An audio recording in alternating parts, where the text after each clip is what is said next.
And ready in 3, 2, 1. Greetings and salutations, everyone. We are live with Autist Circle number 6. Huzzah, I guess. Hopefully with the audio working properly from the start. That's a hell of an ask, man. Yeah, I know. We'll see. Reactive's working, though. They messed with that. So I'm happy that's working. So, oh, that's good. Yeah, anyhow. So, today, I'm going to just go ahead and hop over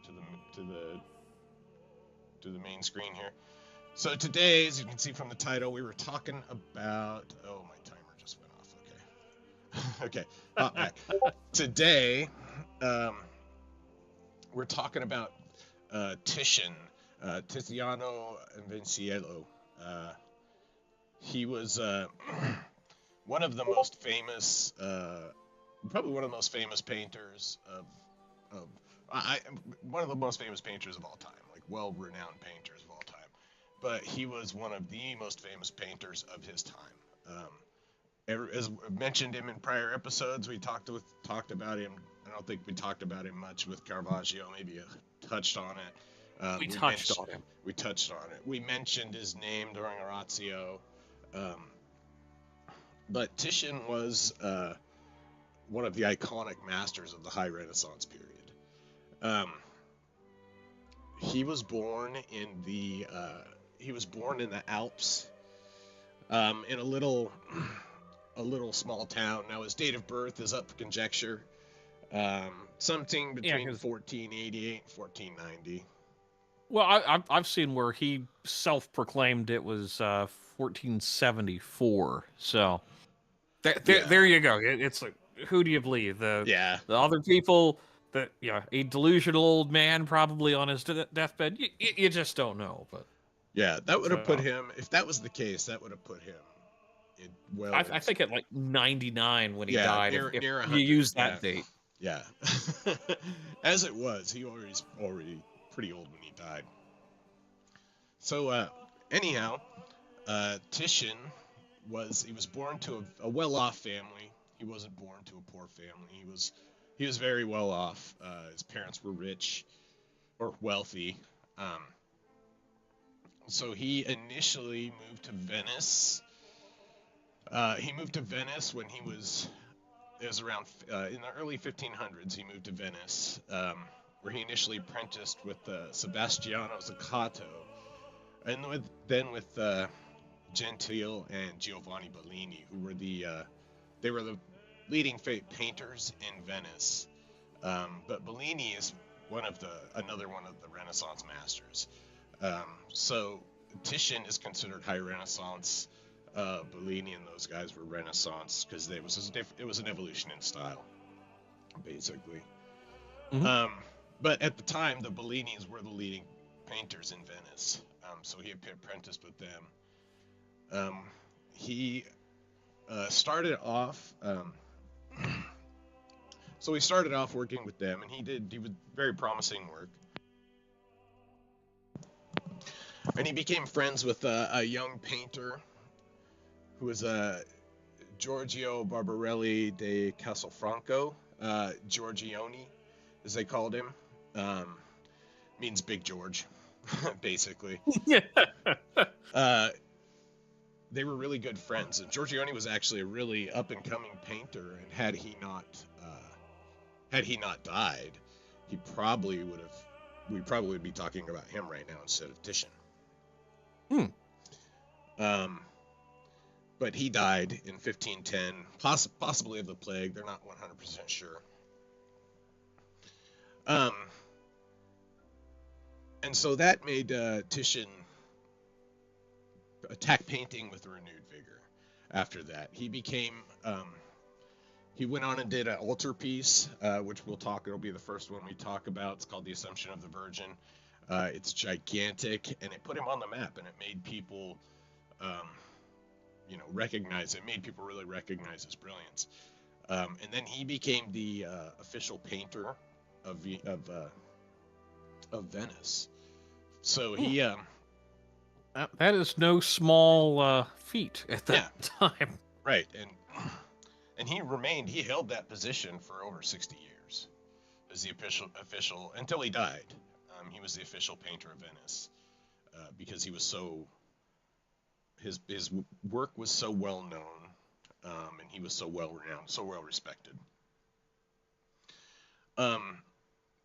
He worked for Charles IV, who knighted him, made him a count.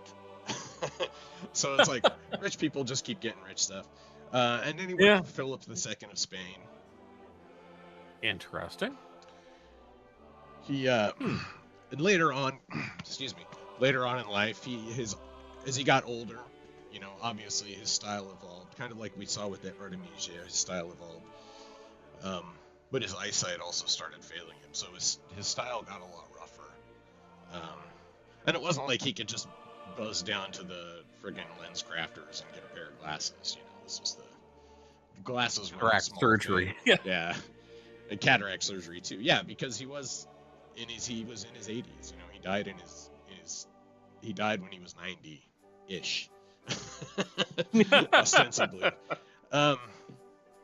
He was contemporaries with Michelangelo, Raphael, who's another really high Renaissance master, Italian one, Durer, who we've already talked about, and then I already mentioned Bellini.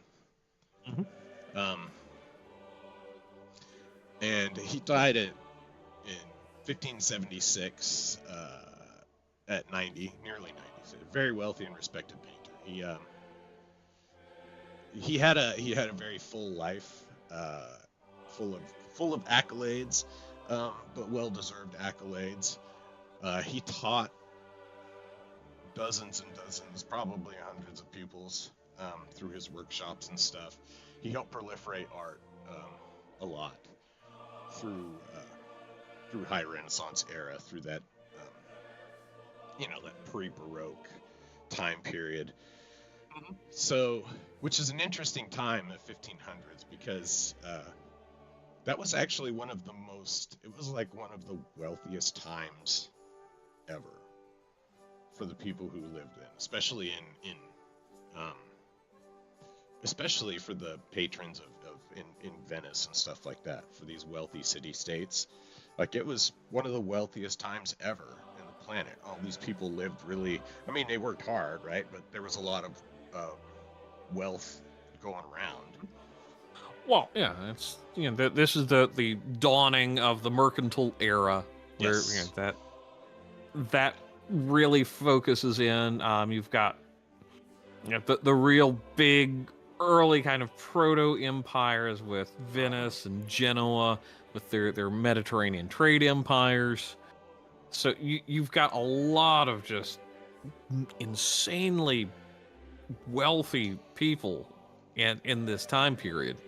And even to the point, if I remember right, this was when I guess it was the Medicis had basically paid for a papacy.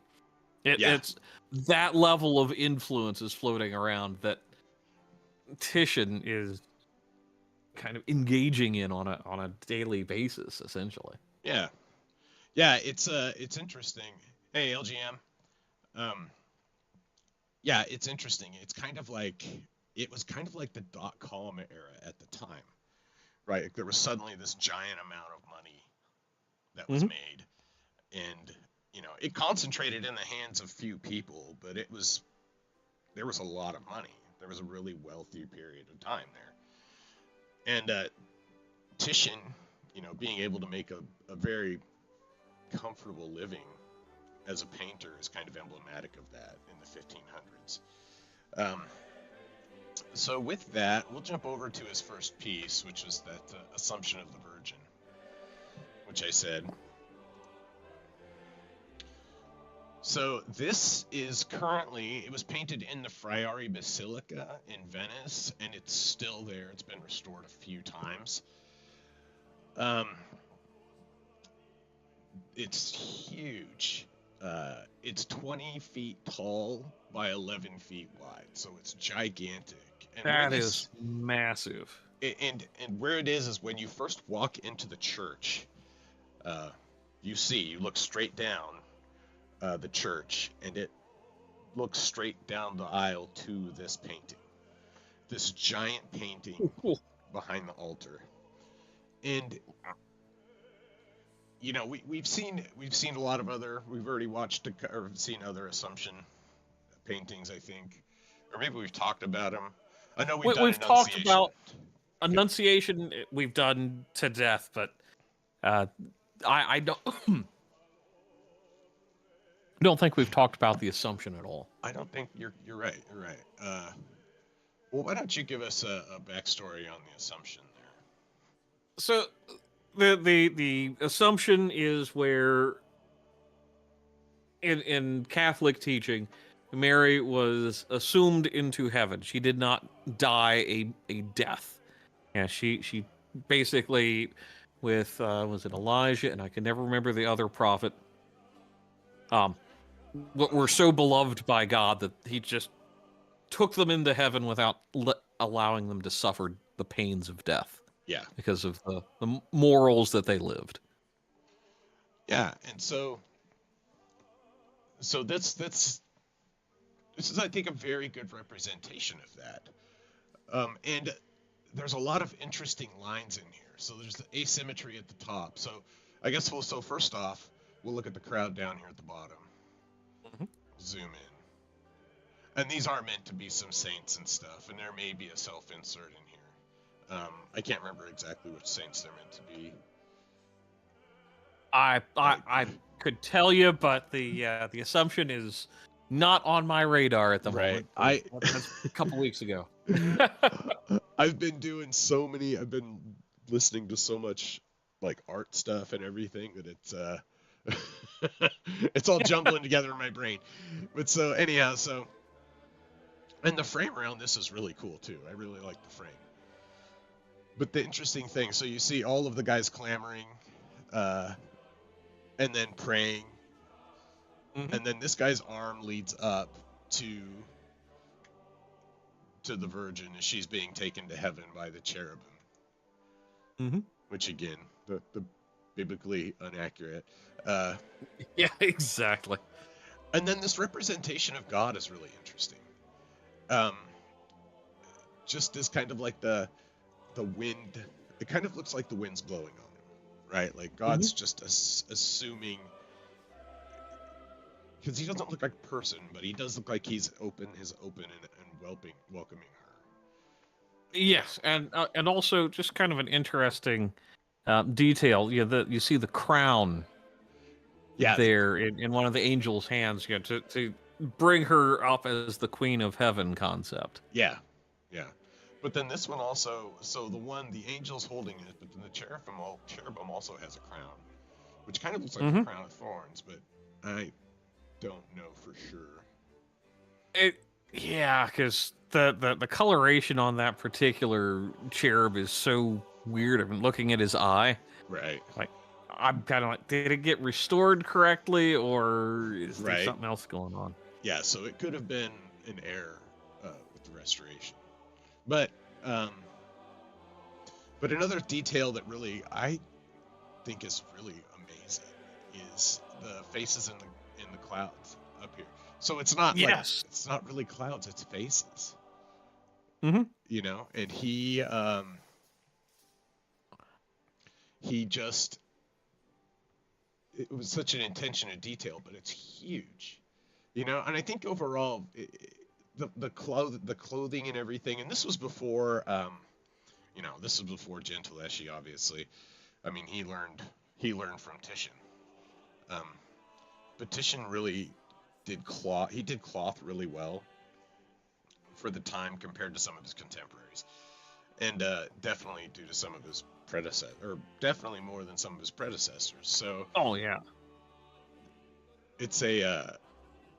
it's a really like cool, realistic detail.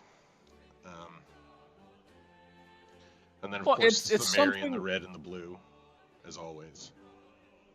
It's something just looking at his use of color, because the saints down at the bottom, the rest of humanity is much darker, and then you get kind of a gradient as you're going up towards heaven, which is a very Catholic architecture thing where you've got baser colors down low and then brighter colors as you look heavenward. Yep. And you can see it looks like his signature down here at the bottom. I believe so, yes. Right on that stone. Mm-hmm. Down by the foot, right above the main stone. But this is such a huge piece, and it's so...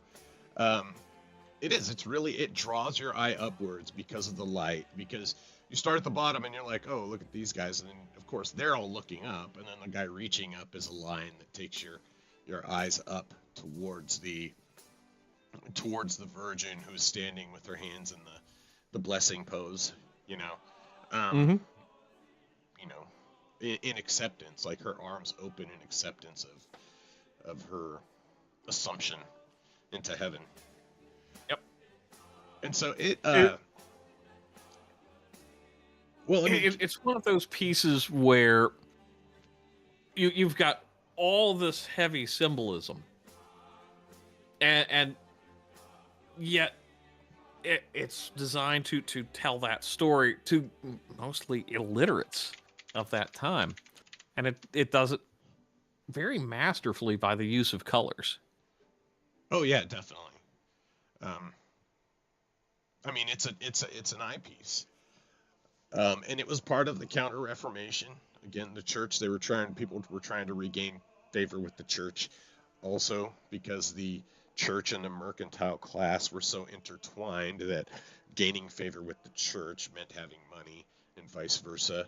So when he did this, I mean, I can just imagine people walk into a church and they're just met with this amazing... I watched a video of a tour of the church where this is at, and it's like you just walk into the basilica through the door, and through the foyer. I can't remember. It's the nave. It's through the nave, and it looks back, yeah, and it looks back all the way to the altar, and it's just this amazing painting, and you can make it out from... Like, you can see what it is from there. That's the thing that's so remarkable about this piece, is that it shows so well the way that he framed it, so you could basically just say, walk in, see this behind the altar, a space where you're unless you're there on the behest of a priest, you don't really go to. Yeah. And to have that so visible and so... I'm saying it's in your face is a fallacy of sorts, but just, it's such a eyepiece. And considering the size of this particular basilica, I'm really not shocked that they decided to put this behind the altar. And I'm just doing a quick scroll through, because Titian also did the Pesaro Madonna that's in there, and then you've got Donatello's doing John the Baptist, Vittorio Boronga, or not Boronga, Brigano is also doing massive pieces of art. But this is like the piece. So that tells you at the regard of which Titian was holding in that church. Yeah. Yeah, absolutely. And with the mention of that, we'll hop on over to the next one, which is the Pesaro Madonna, which is also in this church. Now, this is called the Pesaro Madonna because it was commissioned by Jacopo Pesaro, whose family owned this basilica. His family owned the Friary Basilica. And Jacopo Pesaro was a nobleman and a bishop, but he was also had a military background, so he became a bishop kind of through, like, I don't know, political channels. It's a lot of that time, it's both political, and it's also Well, gee, what are you going to do with this other son that could inherit? Yep. Put him in the church. Yep. And so in 1502 he commanded a papal fleet under Alexander VI against the Turks, and took part in the capture of the island of Santa Mora. So he was a famed military person too. So because he was a famous general for the Pope, for the papacy. And so in this painting, you'll see so there's the papal banner. That the big orange thing is the papal banner. Yes. And then down at the left, you see his family. On the right, down on the right, you see his family. So he commissioned this and the other one, the Assumption, for this basilica. Yeah, he was one of Titian's earliest patrons. Patrons, yeah. Dang. The word left my brain for a second. Yeah. He was one of his earliest patrons and supported him. So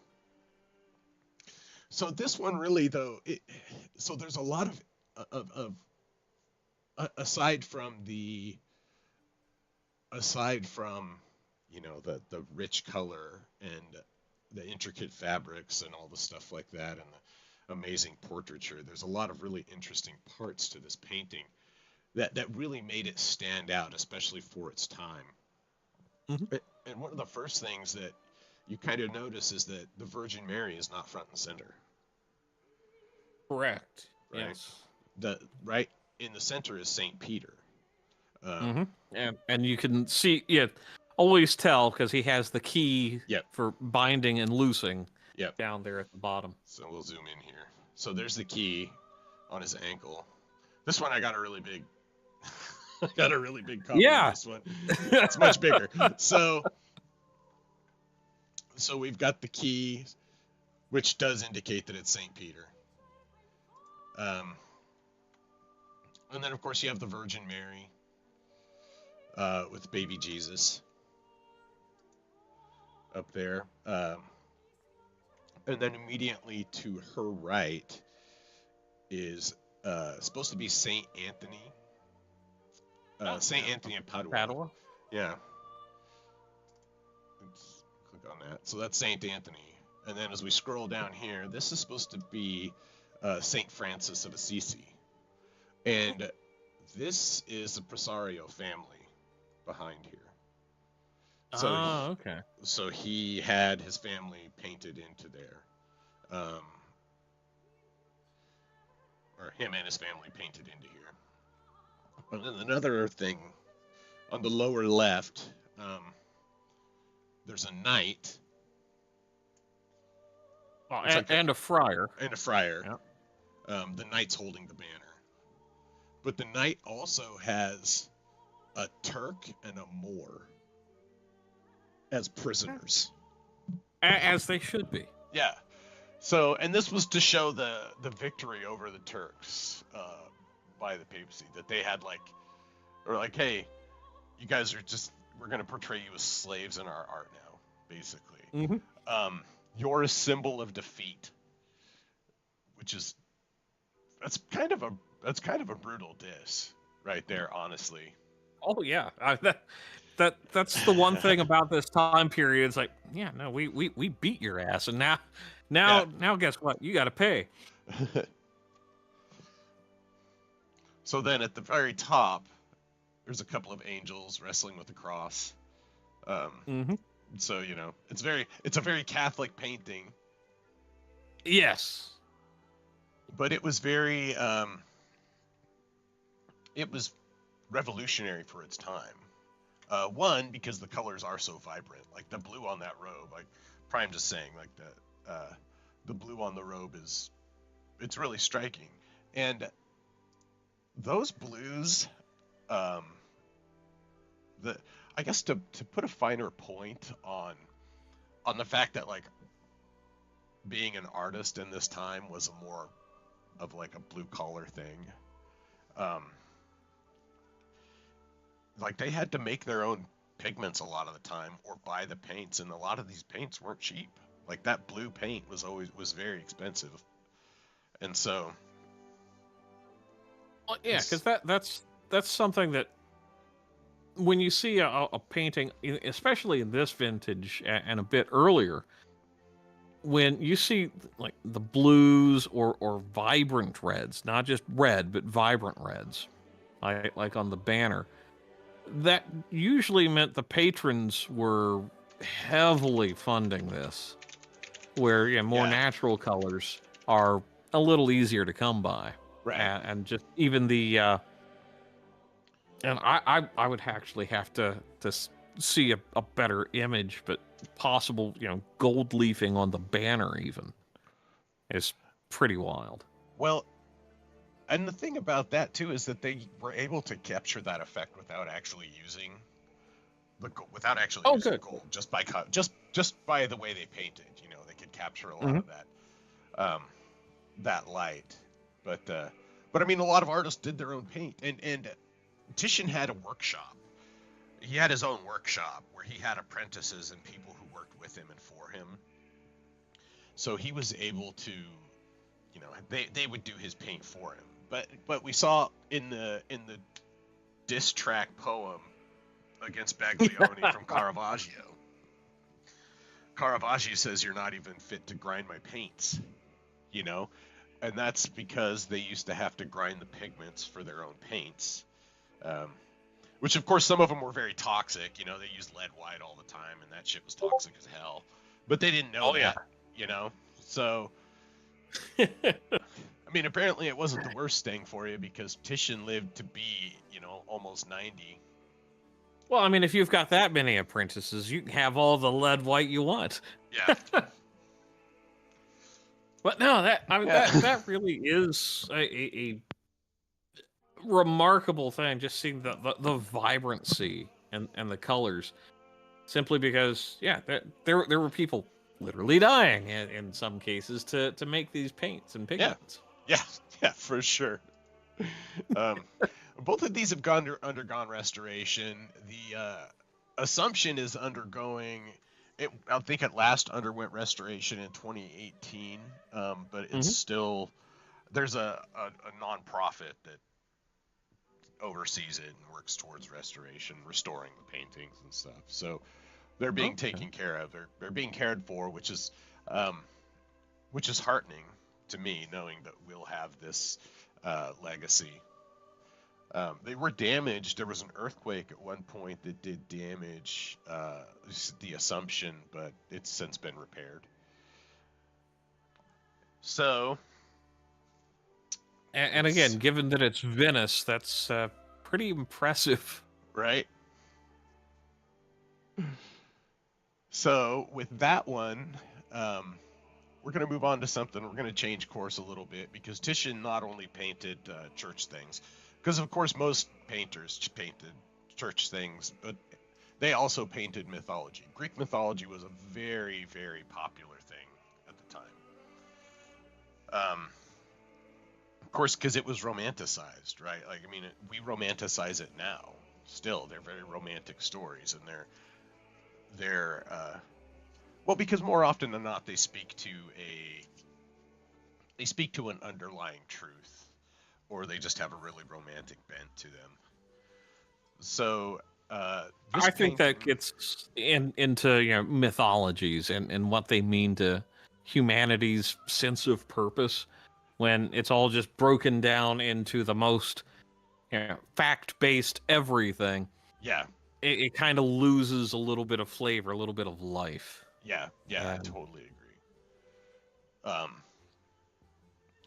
But so, and these stories were popular because there were books, this has been recorded. But anyhow, this painting is Bacchus and Ariadne. It was painted between 1520 and 1523 for the Duke of Ferrara. It's pretty big. It's not like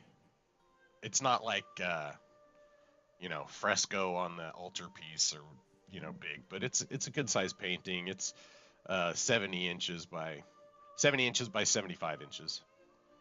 So not a small painting. Small.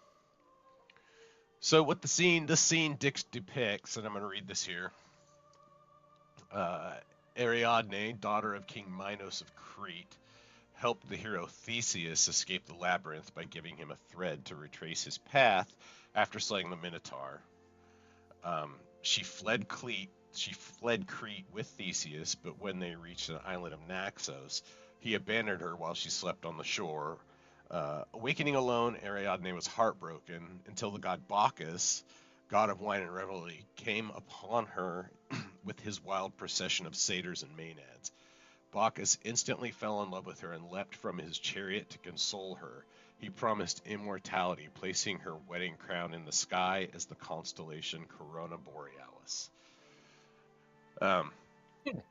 So that's the story of of Bacchus and Ariadne. Which I'll make a funny aside here, is that it reminds me of something we were talking about on Saturday. It's like he just got tired of her. Like, she was probably nagging him, and he's like, "You can stay here. I'm leaving. You go over there and take a nap. Fine. I don't want to listen to your nagging ass anymore." But but I gave you that thread. I don't care anymore. No, take your thread and leave it. Yeah. I left my father for you, and you're doing. Oh God! Just got tired of her yapping, but that's the funny part of this. So, anyhow, so this painting is really cool, and it displays all the parts of that really well, I think, because as you can see over here, so Ariadne is reaching towards the ocean, like oh my God, like waving, like, "Hey, you're leaving me, come back here." Yeah. But then she looks over, and her and Bacchus's eyes meet,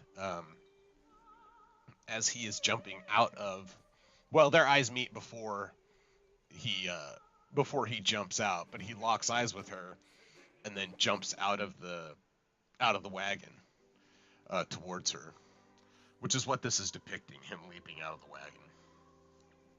It's interesting because I think this is one of like the early kind of someone in motion scenes, because most of what we've been seeing are there's some action, like, you know, the beheading of Holofernes and whatnot, but I don't remember anybody leaping or kind of leaping.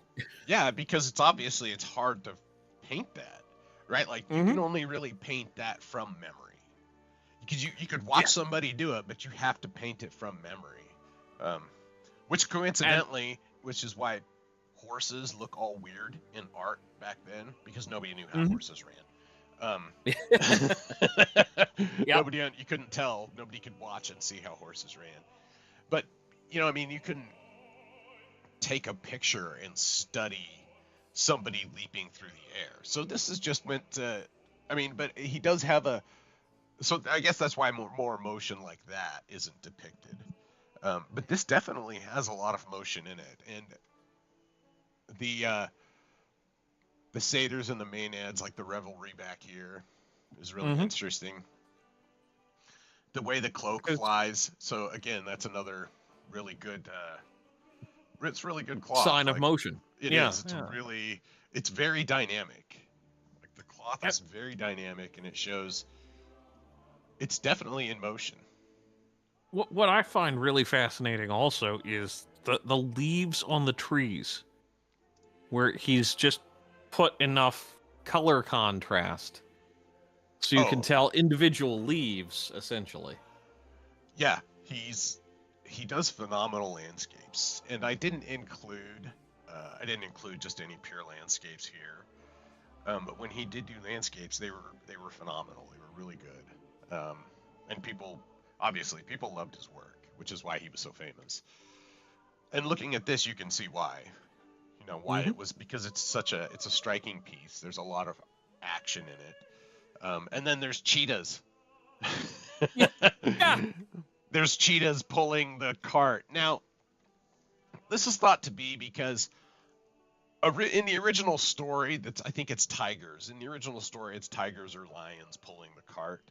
But the Duke, because the Duke was a Duke, he had a menagerie, and it's thought that he had cheetahs in his menagerie. So Titian was able to observe the cheetahs and see them to get an idea of what they look like to paint them.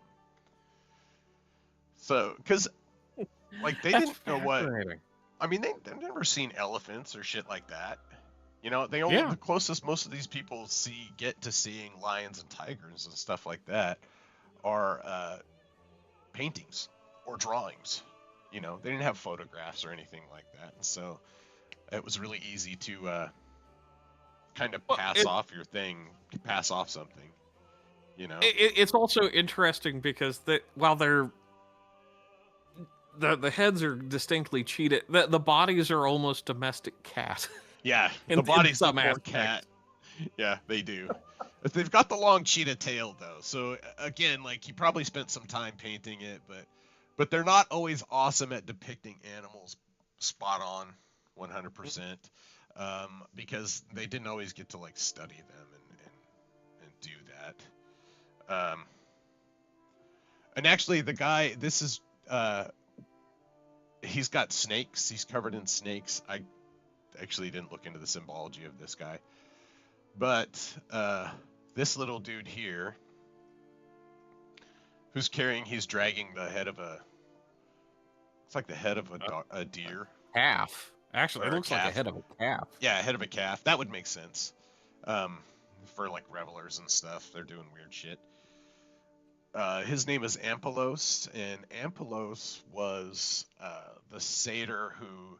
Ampelos means grape or grapevine or something in Greek, and so he's the satyr that was meant to... When he died, that was the grapevine that Bacchus got all his grapes from for his wine. Oh, so that's part of the mythology there. Huh. Now another cool detail I think is that it actually includes the Corona Borealis in there. Yep. It's up in the clouds, the circle of stars.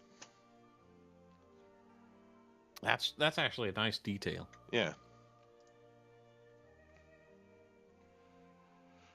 And in the background, in a lot of his paintings, if you look behind Bacchus, you'll see the background is Venice.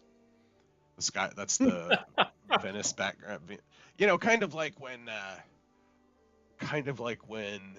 Gentileschi put Thames in the Moses painting. Mm-hmm. You know, he's just putting Venice in the background of all his shit. So I just noticed this, but you see the guy with the dog that's walking, just like right off of Bacchus's leg. There's just a little detail. No, way up in the back. Right off of his knee. There's like some dude and a dog just wandering around. That's just a cool detail. There is. That's weird. It's a satyr. It's a satyr with a couple of dogs back there. Yeah, because it's got the little satyr legs on it. It's interesting. I didn't see that before. But it's a lot it's neat little details like that. Mm-hmm. He packs a lot of details into his paintings. Titian also packed a lot of boobs into his paintings too. So we had to be kind of selective about that too. Yeah. It's like, yes, we're talking high art, but YouTube does YouTube things. Yeah, so there's a guy back here with a haunch, like a calf leg. So that would be the head of the calf because they've butchered the calf and are eating it, or they've sacrificed it and now they're doing their stuff. But the fat guy's on the back on the donkey. Like the fat guy on the donkey in the back is hilarious.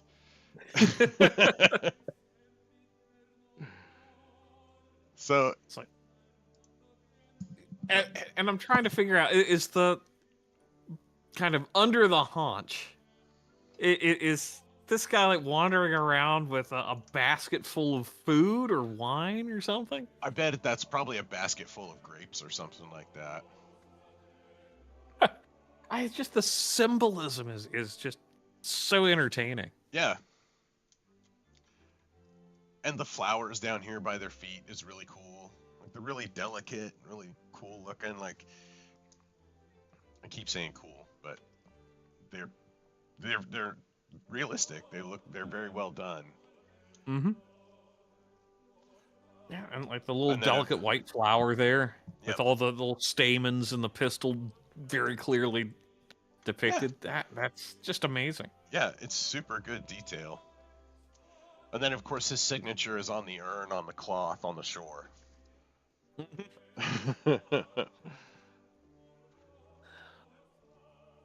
But yeah, so this is one of his like this was the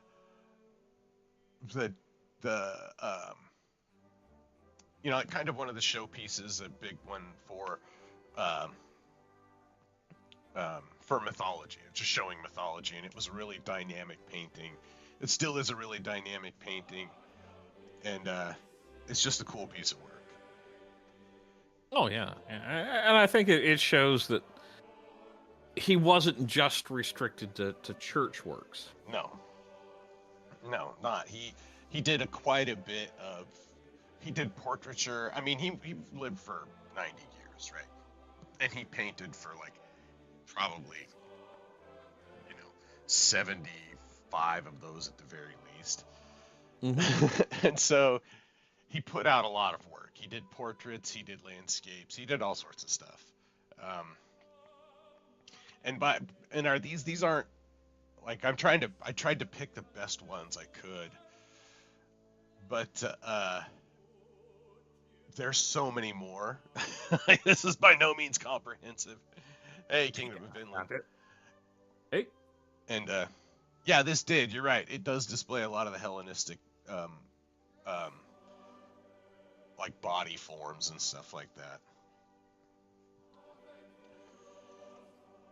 So on that, we'll go ahead and jump back over to some more Bible stuff. Another work, and we haven't. A lot of people have depicted this, and we have not covered it yet. But this is Abraham and Isaac. It depicts the binding of Isaac from Genesis chapter 22. I'll go ahead and fill us in on that, Bleach.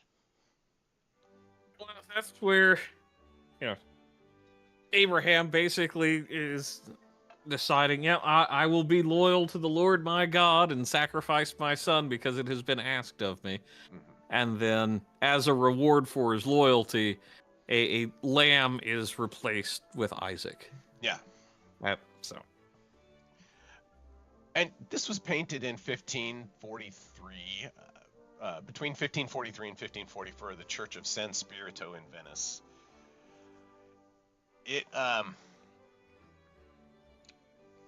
My brain. So later in Titian's life, he started drawing more of kind of like the heady Old Testament scenes instead of the like Assumption and stuff. This is a very powerful. It's a very dark theme. chapter. Also, it is. Yeah.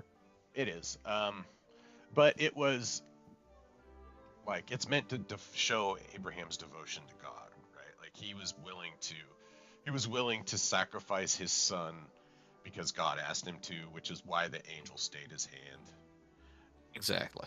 And it actually gets into later after this some interesting prefigurements of Christ and his sacrifice. That's whole different story. Yeah.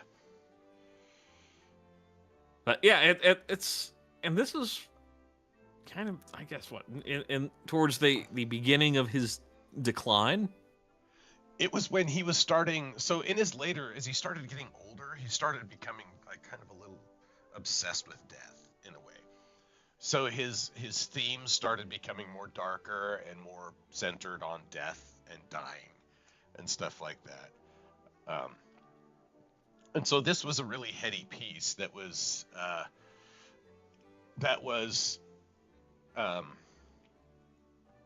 it depicts that kind of I don't know, like fatalism in a way. Like the story itself of Abraham and Isaac, to me, I always thought Like, oh, that's just, I mean, it's inspiring, but it's grim. Mm-hmm. It's like, God would make this guy go to sacrifice his kid. The guy goes to do it, and then God goes, psych. I would be like, fuck you, God. Like, no, I'm done. I am done. You're an asshole. I'm out of here. Yeah. It's like, wait a minute. You bamboozled me, damn it. Yeah. So, this obviously depicts the angel staying the blade as right in the moment. So, this is again another dynamic piece. It shows a lot of motion. Like Abraham is in the process of swinging the blade and the angel stops him. Now, Caravaggio did a version of this in 1606, and we didn't talk about it, but I just want to look at it really quick just to see the difference. So this is Caravaggio's version. It just didn't load properly, so let me reload that page. Okay, so this is Caravaggio's version of it. And of course it depicts the lamb the same as the lamb is in this one. Yep. Of course this one's a ram, but still. Here's Abraham getting ready to, and look at the absolute terror on his son's face. I know. Like, probably should have covered this one now that I'm looking at it, but I guess just to show the contrast in styles, right? This style focuses on the emotion of the scene, as to where this one focuses on the action of the scene, to where he is in the motion of doing that. And it's a lot grittier. Because it's Caravaggio, it's all his shit's really gritty. Yeah.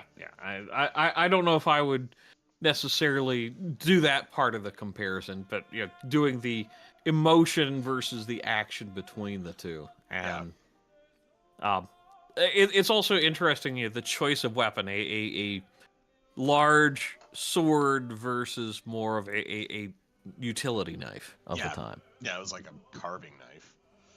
Yeah. But then also the child's face in this one is not near as, like, the kid looks almost resigned, or docile. Yeah, just kind of, oh wow, this is bad, man, and not, I am scared shitless. Right. But man, you look how that guy's winding up. He was winding up to take a healthy swing at that fucking kid.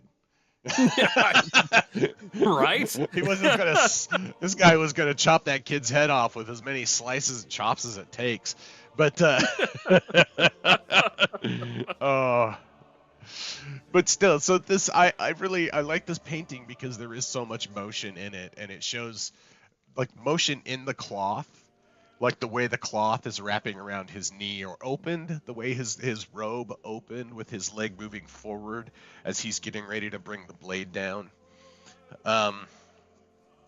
Like I said, he looks like he's getting ready to give this kid a fucking chop. I mean, just like he's winding up to star in an ISIS video or something. Right.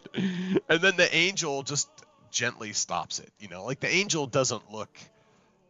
The angel looks calm and serene, right? There is motion to the angel, but the angel doesn't look frenetic. Isaac's motion. I mean, Isaac is like I said, kind of docile, like not. He's not showing a lot of emotion as opposed to Caravaggio's. Caravaggio's is showing tons of emotion, but this is it's also interesting with the where the angel is acting on. On Titian, it's stopping the blade. Yeah, he's stopping the blade. On Caravaggio, it's the wrist. He's staying his hand. Yes. Which I don't know the exact Bible verse. I can't remember if he stopped the blade. I thought he stayed his hand. I thought it was stayed his hand, but then sometimes the interpretations are weird. Right. But the angel, in this pose, the angel could not have stayed his hand in the same way by just stopping the blade. Correct. Yeah. You know, it would have been weird. It would have been weird motion for the angel to be grabbing his arm, as opposed to just stopping the blade. Of course, he better have a good hold on it, because he's not really going to stop anything if he doesn't have a good hold on it. The blade's going to swing by and he's going to brain his son. But, oh, I don't mean to be so grim about this, but it's a really, the painting itself is very dynamic. I think the story is, I'm really split on that story, if I'm honest.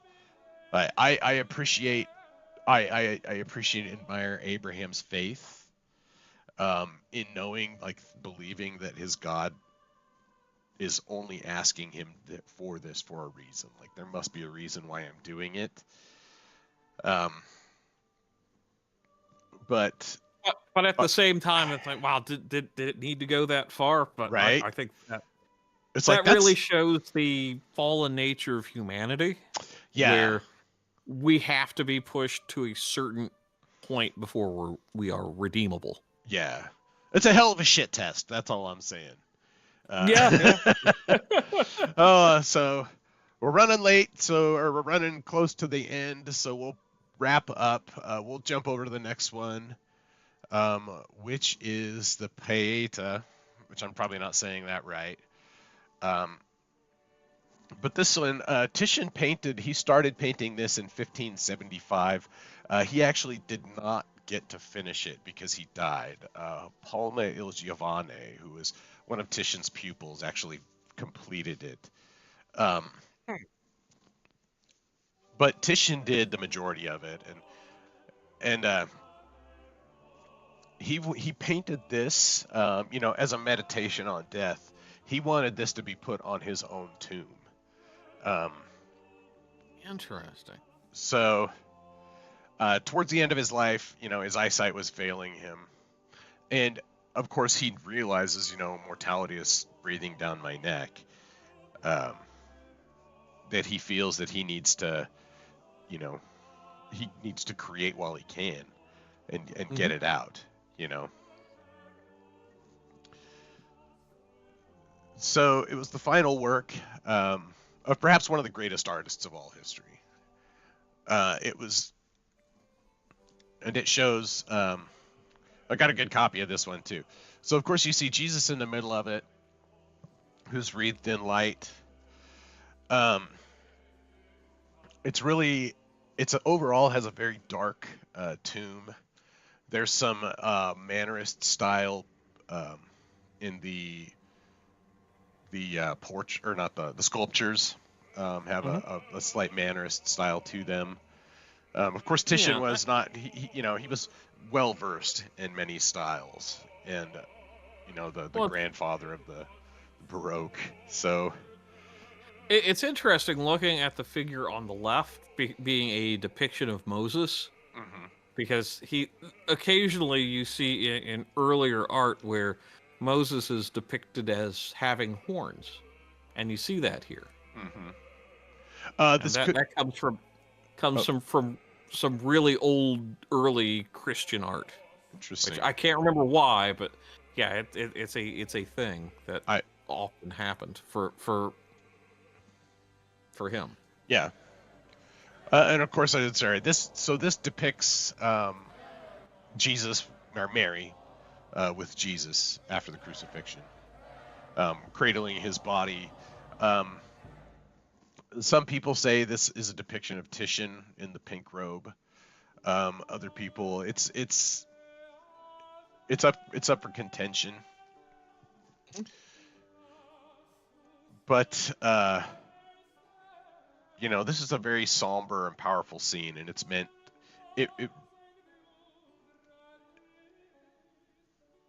yeah, it looks strange with Jesus and the cross in the same image. Yeah, it's because the Baroque, or the High Renaissance, the art of the time, because it was Counter-Reformation art, it was so steeped in Catholic iconography.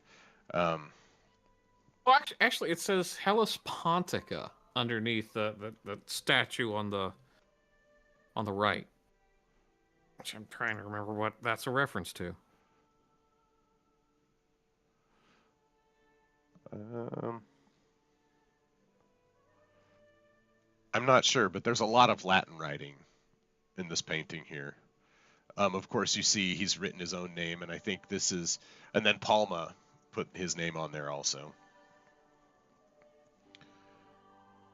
So, no, it's an interesting like end of life painting in a lot of ways, and yeah, it's partly, is this the way he intended it, or is this because of his failing eyesight all that he could do? Well, I think he put so much emotion into this piece because he knew that he was coming to an end, and he felt the prescience of his mortality, and wanted, aside from the fact that his legacy was going to be known, he wanted a final masterpiece to be known by, like more or less to prove that he could have done it, like that he could do it forever. So this now,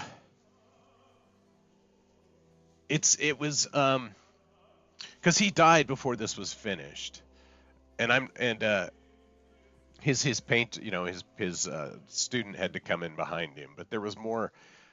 Like there was so much of his emotion into this, and not just like, because you can zoom in and see the brush strokes are a lot rougher. They're a lot rougher than previous paintings, of course, because of his eyesight. But then I would think also because of his emotion that he's putting into this painting. It's not just, it's an evolution in style, and especially from go ahead. It's very much like, so you can almost see it representing a dimming of his talents as well. Just the color palette that he's using here.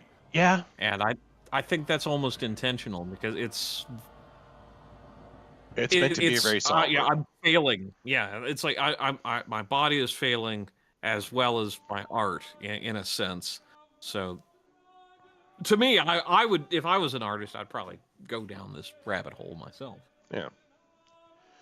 Now, see, I look at it in terms of that I look at it like he was such a great artist, and he knew he had mastered his craft so well that he understood which elements you needed to include in an image to draw your eye towards it, and so he can make a kind of a messy or more abstract image by having it be a little darker, a little smudged, having the brush strokes be a little rougher, or a little not as tight, not as clean and manicured, Yeah.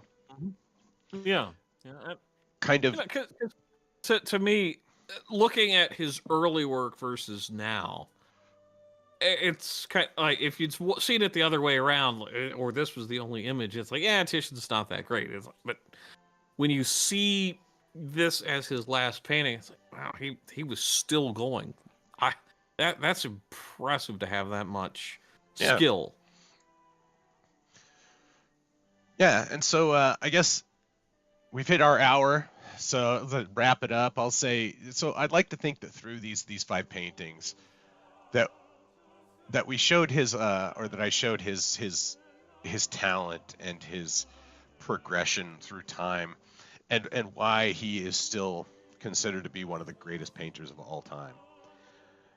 And and his art is so timeless. These are 500 years old. Yeah, I mean, that's something I don't think gets brought up enough. That this is tremendously, this is half of a millennium.